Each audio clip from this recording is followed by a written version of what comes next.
So tell me this, when was the last time you made a fresh plum pie? It's been a while? Maybe even never? Yep, for some reason plum pie gets overlooked by a lot of bakers. Who knows, maybe we're just all fruit pied out by the time fresh plums come to market later in the summer.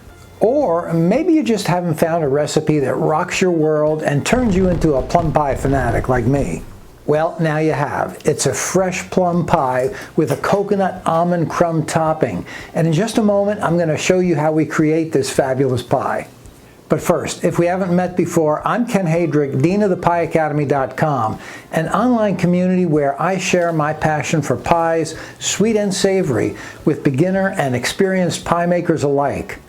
Now, if you're not already a member, I sure hope you'll sign up and join us. There's a link or a form below for that.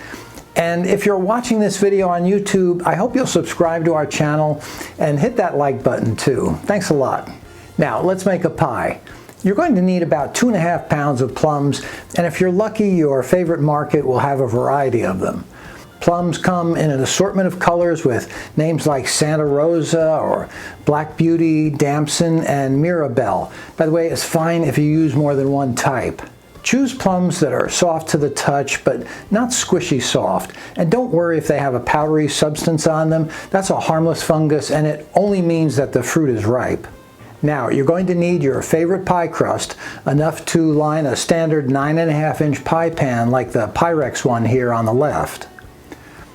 Standard pie pans are about 1.25 inches deep. Deep dish pie pans are often twice that deep, but we don't need that much volume for this particular pie. Now let's cue up some pie pastry making music and get that dough in the pan.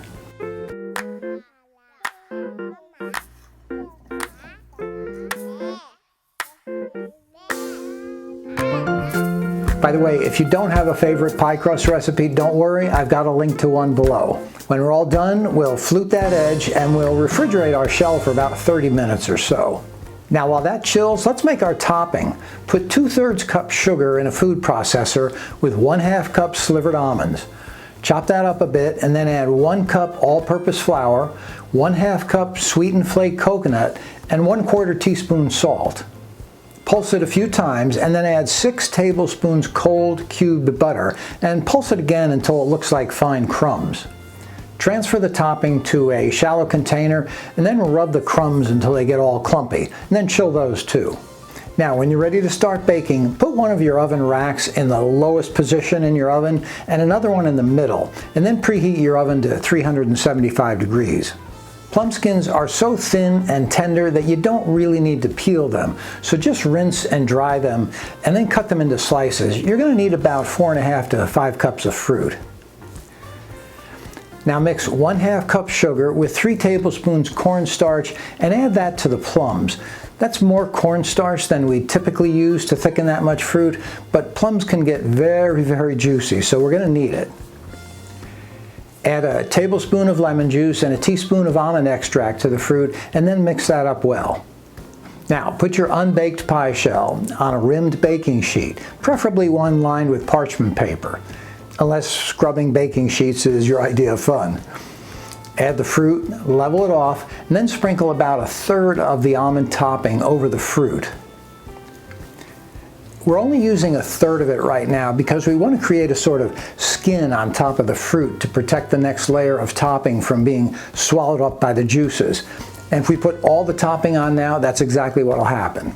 So scatter 1/3 of the topping evenly over the fruit and then bake the pie on the bottom rack for 30 minutes.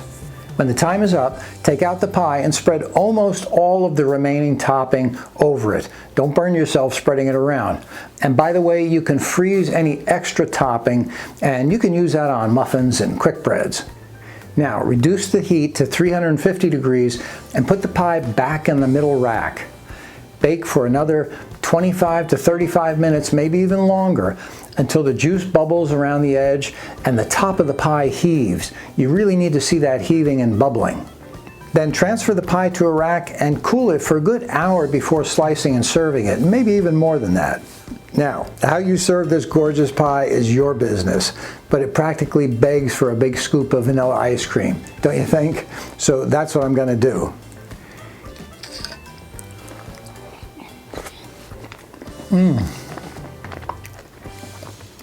Man, oh man, that is one good pie.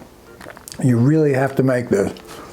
And by the way, if you like fruit pies or virtually any type of sweet pie, you'll find plenty of them in my latest book, Pie Academy, available wherever books are sold.